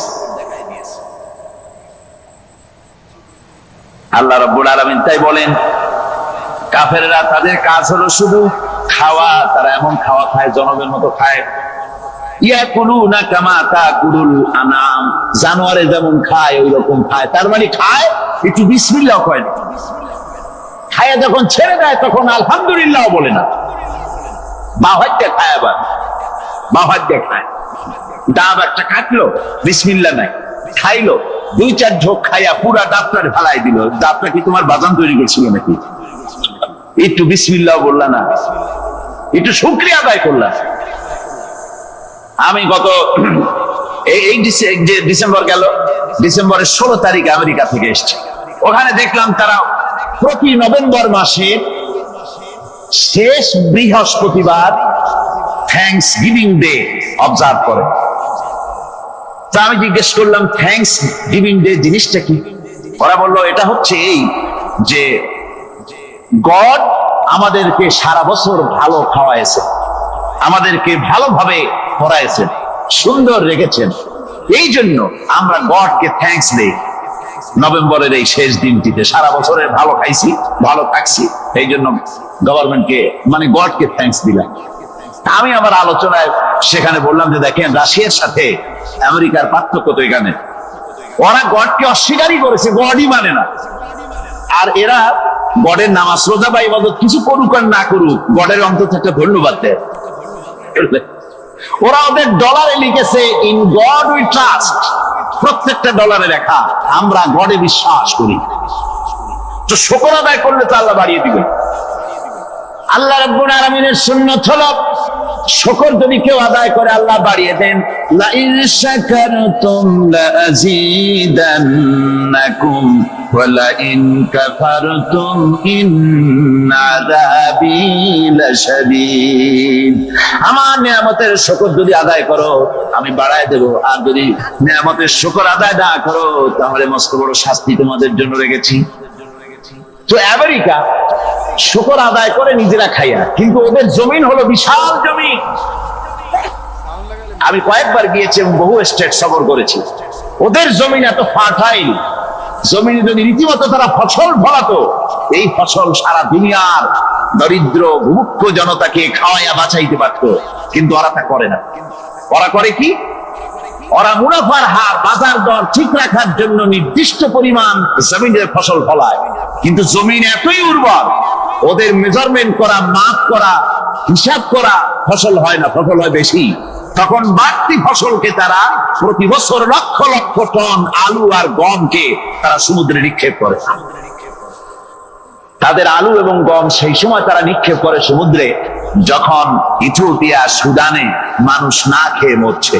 পৃথিবীর বিভিন্ন দেশে মানুষ ক্ষুধার যন্ত্রণায় যখন চিৎকার করছে, আর তাদের এই চিৎকারে আকাশ বাতাস ভারী হয়ে যাচ্ছে, তখন ওরা এই কামটি করছে। তাই আমি প্রথম দিন বলেছিলাম যে রাশিয়া যেমন খান খান হয়েছে, অস্তিত্ব বিলুপ্ত হয়েছে আল্লাহর সাথে নাফরমানি করার কারণে। আপনারা বলতে পারেন কমিউনিজম কি একটা সহজ ব্যাপার? একটা বিরাট শক্তি পৃথিবীর বুকে, কত দেশ তারা ডমিনেট করতেছিল, কোন যুদ্ধ নাই, কোন রক্তপাত নাই, বিনা ধাক্কায়, বিনা বাতাসে, বিনা ঝড়ে বিশাল মহিরুহু চিৎপটাং। এটা হলো কেন? কেন হলো রাশিয়ার এই দশা? আমি লালদিঘির ময়দানে বলে গেছিলাম, আমি চিন্তা করে যেটা পাইছি সেটা হচ্ছে এই, দুনিয়ার সমস্ত মতবাদ আল্লাহকে কোনো না কোনো প্রকারে স্বীকার করে। তার কথা মানুক আর না মানুক, আছে একটা কিছু, এতটুকু বলে যে আল্লাহ আছেন বা গড আছে বা একটা কিছু আছে। কমিউনিজম, সমাজতন্ত্র হলো পৃথিবীর একমাত্র নিকৃষ্ট মতবাদ, যে মতবাদ সরাসরি আল্লাহকে অস্বীকার করেছে, বলেছে আল্লাহ নাই, দেয়ার ইজ নো গড। তারা ধর্ম কাফির বলেছে। আল্লাহ পাক তাই কোন যুদ্ধ ছাড়া, কোন মারামারি ছাড়া, কোন রক্তপাত ছাড়া এই বিশাল শক্তিকে উৎকারে উড়িয়ে দিলেন, তুলার মতো হয়ে, গোটা রাশিয়া তুলার মতো হয়ে পেঁচা তুলা ধোনা তোলার মতো হয়ে সব উড়ে চলে গিয়েছে, অস্তিত্ব বিলুপ্ত হয়ে গিয়েছে। কিন্তু আমাদের দেশের খুচরা কমিউনিস্টরা এখনো স্বপ্ন দেখে। ওই যে কালকে বলেছি, তারা বলে কলমের খোসা এটা এখনো নষ্ট করা যাবে না, এটা এখনো চালু করা হবে। এখনো চীনে আছে, এখনো কিউবায় আছে। ওই কিউবা থেকে চীন থেকে ফিদেল কাস্ট্রোর একটু আওয়াজ শোনে, চীন থেকে মিস্টার ব্যাং না কি জানি না, ব্যাং এর আওয়াজ শোনে, আর তাই মনে করে এ বুঝি সমাজতন্ত্রের বিজয়ের গান। না, চীন থেকে আর কিউবা থেকে যে আওয়াজ আজকে উঠতেছে, এই আওয়াজ সমাজতন্ত্রের বিজয়ের আওয়াজ নয়, এটা হলো সমাজতন্ত্রের মরণ যন্ত্রণার গোঙানির আওয়াজ। কাজী এরা দুনিয়ার বুকে শুধু আনন্দ এবং ফুর্তি করে, আল্লাহকে চিনতে তারা ব্যর্থ হয়েছে। আল্লাহ রাব্বুল আলামিন বলেন, অবিশ্বাসীদের কৃতকর্ম, তাদের কাজগুলি, তাদের কর্মফল সব নিষ্ফল হয়ে যাবে। ওয়াল্লাযীনা কাফারু আ'মালুহুম কাসারাবিন বিকিআতিন ইয়াহসাবুহু যামআনু মা। আল্লাহ পাক বলেন, কাফের যারা, অবিশ্বাসী যারা, যারা আমাকে অস্বীকার করেছে, অবিশ্বাস করেছে, তাদের আমলগুলি হলো মরুভূমির মধ্যে মরীচিকার মতো। মরুভূমির মরীচিকা, মানুষ যখন মরুভূমির ভিতর দিয়ে যায়, পানির পিপাসা লাগে, দূরে দেখে পানি চিকচিক করতেছে, আর ওই মরীচিকা যেটাকে সে পানি মনে করেছিল, হাত্তা ইযা জাআহু লাম ইয়াজিদহু শাইআ, যেটাকে সে পানি মনে করে ছুটতেছিল, যখন কাছে গেল আল্লাহ পাক বলেন কিছুই সেখানে পায় না, শুধু মরীচিকা, বালু আর বালু। এরকম করে যারা আমার দিনকে অস্বীকার করেছে, আমাকে অস্বীকার করেছে, তারা যত ভালো কাজ করুক আর যাই করুক না কেন, তাদের কৃত কর্মগুলি এভাবে সব নিষ্ফল। এ হলো এক কথা। 2 নম্বরের কথা হলো, ওরা মনে করেছিল সমাজতন্ত্র শান্তি দেবে, কমিউনিজম শান্তি দেবে, সোশ্যালিজম শান্তি দেবে, ক্যাপিটালিজম শান্তি দেবে। এই শান্তির চিন্তা করে অগণিত মানুষকে হত্যা করে সমাজতন্ত্রের রাজত্ব যখন কায়েম করলো, 70 বছরও চলে গেল, তারপরে তারা দেখলো হাত্তা ইযা জাআহু লাম ইয়াজিদহু শাইআ, কিচ্ছুই পেল না। তারা ক্ষুধার যন্ত্রণায় মরলো, কাপড় নাই, খাবার নাই। তারা ওই রাশিয়া থেকে, চেকোস্লোভাকিয়া থেকে, যুগোস্লাভিয়া দিয়া, রোমানিয়া থেকে, হাঙ্গেরি এবং পোল্যান্ড আর মঙ্গোলিয়া থেকে সেখানে সমাজতন্ত্র তাড়াতে আমরা যাই নাই। আমরা সেখানে সমাজতন্ত্রের বিরুদ্ধে তাফসীর করি নাই, ব্যাখ্যা করি নাই, বক্তব্য রাখি নাই। ওই সব দেশ থেকে সমাজতন্ত্র তাড়াইছে কে? কারা তাড়িয়েছে? না না, ওরা নিজেরাই, সেই দেশের জনগণই এটাকে উৎখাত করেছে তাদের জমিন থেকে। আল্লাহ পাক বলছেন, যারা আমার দিনকে, আমার বিধানকে যারা অস্বীকার করবে, তারা এই অস্বীকারী অবস্থায় যদি মওত হয়, আমার সমাজতন্ত্রী কোনো ভাই যদি মাহফিলে থাকেন, কমিউনিস্ট কোনো ভাই যদি মাহফিলে থাকেন, তাহলে শুনুন আল্লাহ কি বলতেছেন। আল্লাহর দিনকে, আল্লাহর কোরআন, পূর্ণাঙ্গ জীবন বিধান, অর্থনীতি আছে, সমাজনীতি আছে, রাজনীতি আছে, কথা যারা বিশ্বাস করে না, কোরআনকে শুধুমাত্র নামাজ, রোজা, হজ, যাকাত আর বেহেশত দোজখ যারা মনে করে, জীবন ব্যবস্থা মনে করে না, এই অবস্থায় যদি মারা যায়, আল্লাহ রাব্বুল আলামিন বলেন, ইন্নাল্লাযীনা কাফারু ওয়া মাতু ওয়া হুম কুফফারুন উলাইকা আলাইহিম লানাতুল্লাহি ওয়াল মালাইকাতি ওয়ান নাসি আজমাইন। আল্লাহ রাব্বুল আলামিন বলেন, আমাকে অস্বীকার করার অবস্থায়, আমার দ্বীনকে, বিধানকে অস্বীকার করার অবস্থায় যদি মওত হয়ে যায়, তাহলে আল্লাহ, ফেরেশতা এবং तमाम পৃথিবীবাসীর অভিসম্পদ তার উপরে হতে থাকে, লানত হতে থাকে। খালিদিনা ফিহা লা ইউখাফফাফু আনহুমুল আযাবু ওয়া লা হুম ইউনজারুন। এই অভিসম্পাত অবস্থায় তারা সব সময় লিপ্ত থাকবে, না তাদের আযাবকে কমায় দেওয়া হবে আর না তাদের কোন রকম অবকাশ দেওয়া হবে। এখন আরো মজবুত কথা, হযরত মুসা আলাইহিস সালাম বলেন ফেরাউনের, জেলের ভয় আমি করি না, আমার কি জেলের ভয় দেখায় লাভ নাই, আমি আল্লাহ পাকের পয়গম্বর। হযরত মুসা আলাইহিস সালাম, ফেরাউনের দলবল আছে, লোক লস্কর আছে, তার অস্ত্রের অভাব নাই। আল্লাহ রাব্বুল আলামিন মুসা আলাইহিস সালামের কাছে একটা অস্ত্র দিছিলেন কিনা আল্লাহ পাক হযরত মুসা কি বলেছেন, ওয়া মা তিলকা বিয়ামিনিকা ইয়া মুসা, মুসা রে তোমার হাতে ওটা কি? মুসা আলাইহিস সালাম বললেন এটা লাঠি।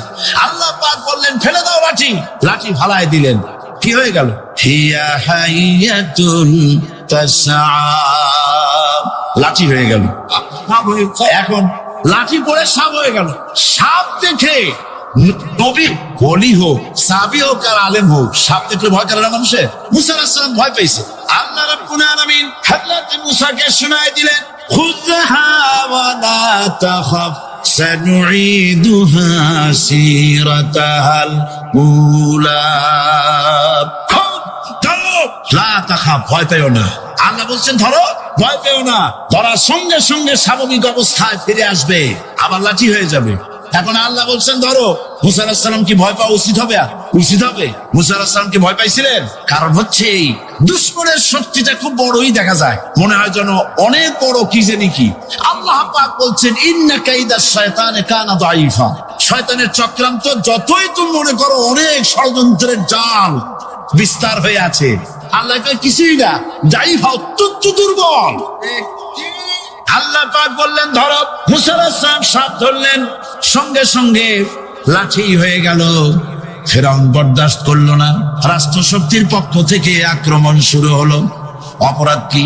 মুসা আলাইহিস সালামের অপরাধ কি অপরাধ? মাশাআল্লাহ, বুঝতে পেরেছেন। অপরাধ হচ্ছে তিনি বলেছেন লা ইলাহা, জোরে বলেন লা ইলাহা ইল্লাল্লাহ। তো আমি বলবো আল্লাহ রাব্বুল আলামিন কোরআনে কারীমের মধ্যে বলেছেন, আল্লাহু লা ইলাহা ইল্লা হুয়াল হাইয়ুল কাইয়্যুম। কোন সূরায় আছে? কোন আয়াতে? আয়াতুল কুরসি। পড়তে ইচ্ছা করে না? পড়েন আমার সাথে, আল্লাহু লা ইলাহা ইল্লা হুয়াল হাইয়ুল কাইয়্যুম। আল্লাহ হচ্ছেন তিনি, যিনি ছাড়া কোনো উপাস্য নাই, কোন ইলাহা নাই, কোন মাবুদ নাই যিনি ছাড়া, আর কোন ইবাদতের মালিক নাই। আর যিনি হচ্ছেন সদা জাগ্রত চিরঞ্জীব, সার্বভৌমত্বের একচ্ছত্র মালিক, যিনি সদা জাগ্রত চিরঞ্জীব, তিনি হচ্ছেন আল্লাহ। এখন কেউ যদি বলেন আল্লাহ অক্ষর কি, এক একটা অক্ষর বাদ দিয়া আল্লাহরে চিনায় দেন, তাও চিনানো যাবে। আল্লাহর প্রথম অক্ষর যদি বাদ দেন, কি থাকবে? কোরআনে কারীম বলছে তা দিয়েও বোঝা যাবে, লিল্লাহি মা ফিস সামাওয়াতি ওয়া মা ফিল আরদ। আল্লাহ হচ্ছেন তিনি যার জন্য আকাশ আর জমিন, আকাশ এবং জমিনের একচ্ছত্র মালিক। এর মাঝখানে যা কিছু আছে সব কিছুর মালিকানা যার হাতের মুঠায়, তিনি আমার আল্লাহ। তিনি কে? আল্লাহ। তারপরে যদি বলেন আরেকটা নাম ছেড়ে দেন, আলিফ সাল্লাম, একটা নাম ছেড়ে দিলাম, তাহলে কি থাকলো? লাহু থাকলো, দুইটা অক্ষর থাকলো লাহু। এই লাহু দিয়েও আল্লাহ রাব্বুল আলামিনের সিফাতকে, তার গুণকে বোঝা যাবে। লাহু মাকালিদুস সামাওয়াতি ওয়াল আরদ। আল্লাহ পাক বলেন আসমান এবং জমিনের রিজকের চাবিকাঠি আল্লাহ পাকের হাতে, যাকে খুশি তিনি পর্যাপ্ত রিজেক দান করেন। কেউ যদি বলে লামটাও ভালাই দেন, লামটাও ছেড়ে দেন, দিলাম নাম একটা ছেড়ে, থাকলো কি? একটা অক্ষর থাকলো হু। এই হু দিয়ে আমার আল্লাহরে চেনা যাবে। ওয়াহুয়াল গফুরুল ওয়াদুদুল আরশিল মাজিদ ফাআলুল লিমা ইউরিদ। আমার আল্লাহ হচ্ছেন তিনি যিনি ক্ষমাশীল, যিনি দয়াবান, যিনি বান্দাকে মহব্বত করেন, যিনি হচ্ছেন আরশে আজিমের মালিক, তিনি হচ্ছেন সেই মহান সত্তা যিনি যা খুশি তাই করছেন। সুতরাং আল্লাহ হচ্ছেন এমন এক লফজ, এমন এক নাম, এমন এক ইসমে জাত যার কোনো বিকল্প নাই, যা অনুবাদ করে আল্লাহকে স্রষ্টা বললে এটা সারবে না, সৃষ্টিকর্তা বললে সারবে না। আল্লাহ পাকের নামের বিরাট বিশাল ব্যাপক অর্থ রয়েছে। সুতরাং আল্লাহকে আল্লাহই বলতে হবে। আল্লাহকে কি বলতে হবে? আল্লাহ আল্লাহ আল্লাহ। কত মজাই নামে, সুবহানাল্লাহ, কত মজাই নামে। আল্লাহ রাব্বুল আলামিন বলেন,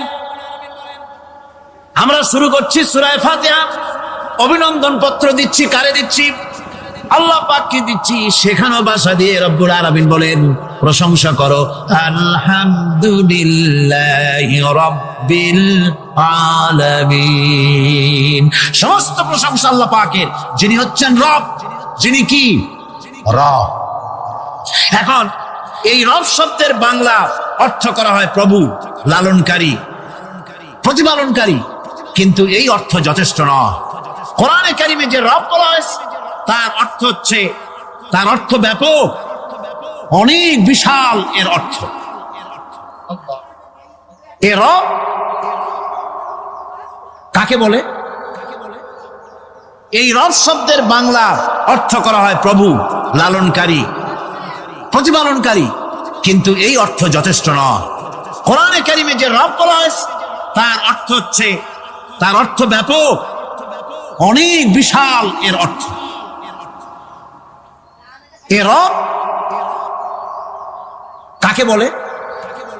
আমি রবের সমস্ত ব্যাখ্যা করতে পারবো না, তবে অল্প কথায় এমন ভাবে বলতে চেষ্টা করব যাতে করে আপনাদের বুঝে আসবে ইনশাআল্লাহ। আমরা বলি ইনশাআল্লাহ।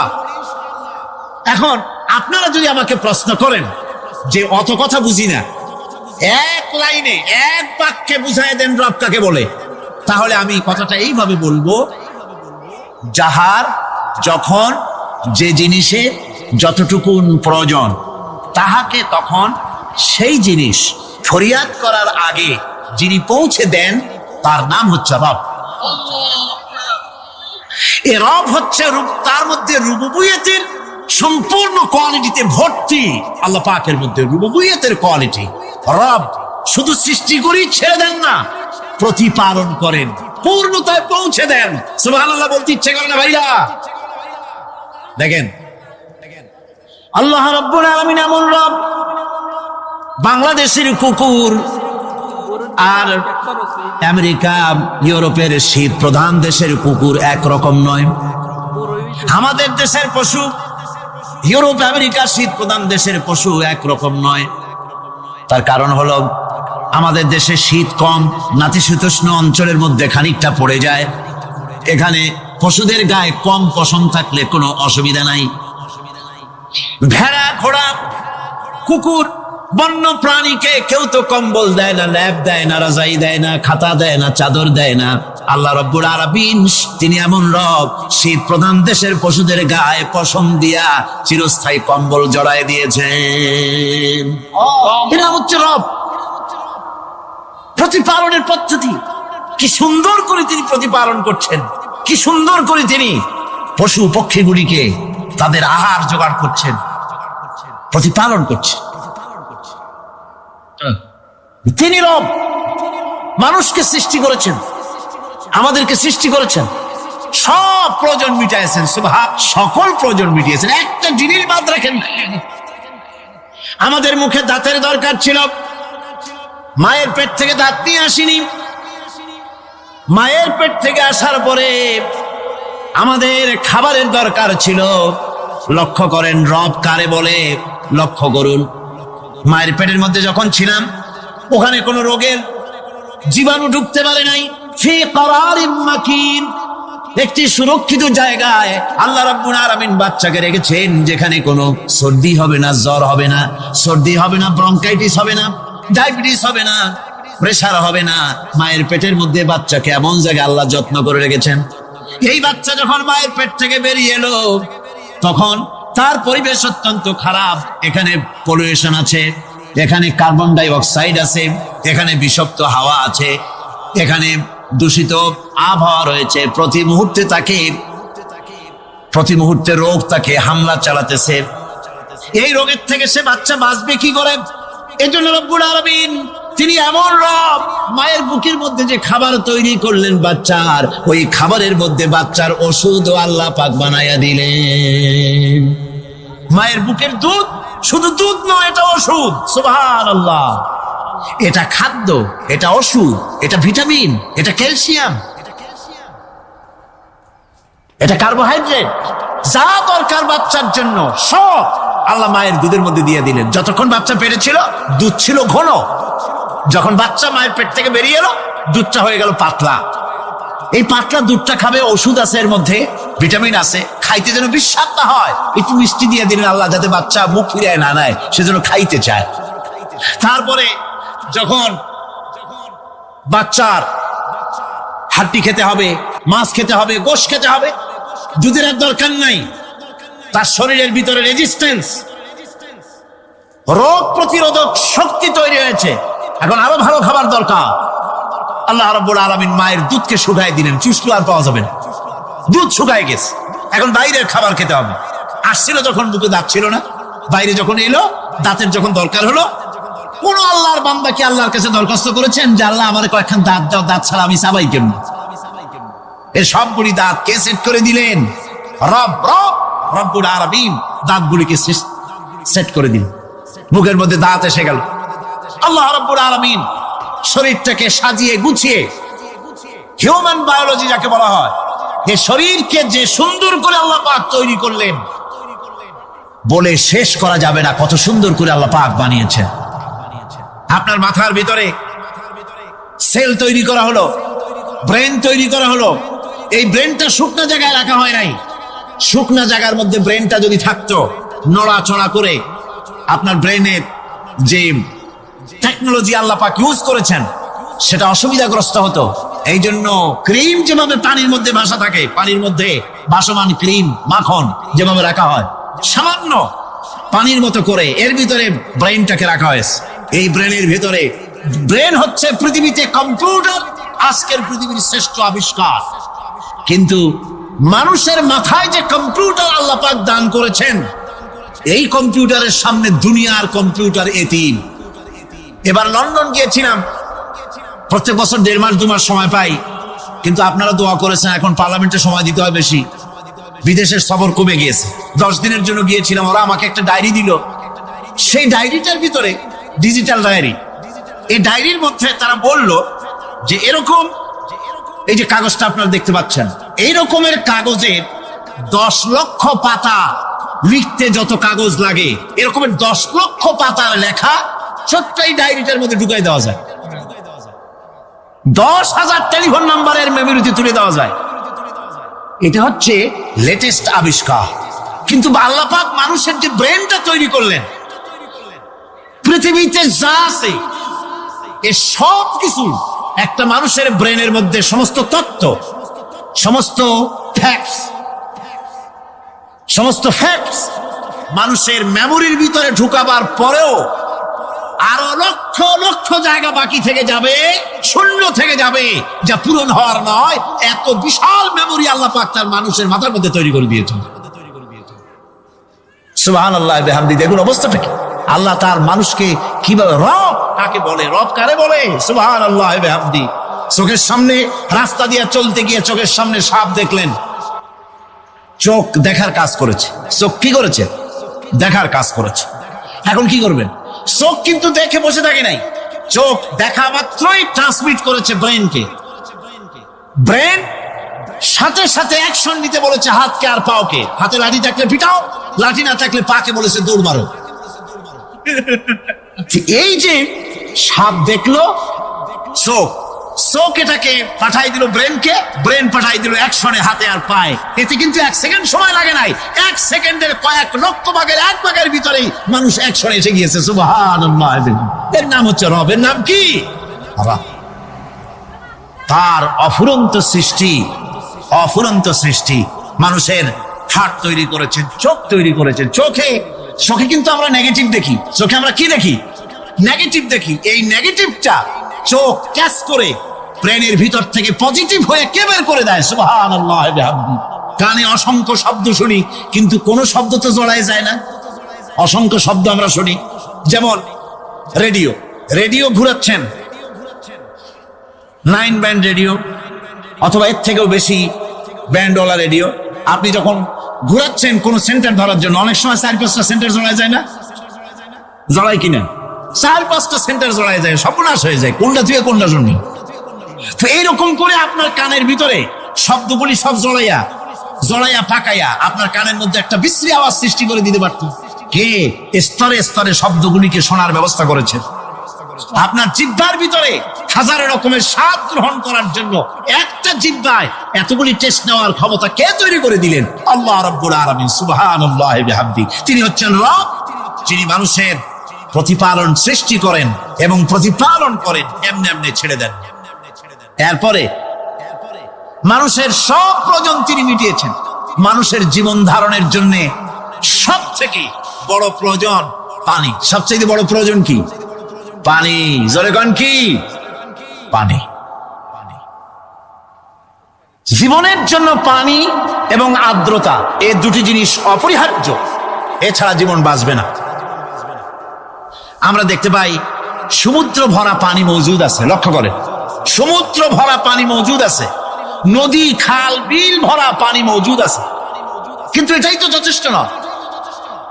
রব হচ্ছেন তিনি, যিনি এই বিশাল বিশাল পানির মজুদ থেকে বাতাসকে যিনি বলেন, যিনি প্রতিনিয়ত বাষ্পীয় আকারে পানিগুলিকে সমুদ্র থেকে উত্থিত করেন, পানিগুলিকে উত্থিত করেন মহাকাশে। আল্লাহ পাক বলেন, আল্লাহুল্লাযী আরসালার রিয়াহা ফাতুসিরু সাহাবা। বাষ্প হয়ে পানিগুলি আকাশে উত্থিত হয় এবং মহাকাশে যাওয়ার পর এই পানিগুলি, লবণাক্ত পানিগুলি আল্লাহর মেশিনে সেগুলি মিষ্টি হয়ে যায়। জোরে কোন সুবহানাল্লাহ। পানিগুলি মিষ্টি হয়ে গেল, ওই মিষ্টি পানি আল্লাহ রাব্বুল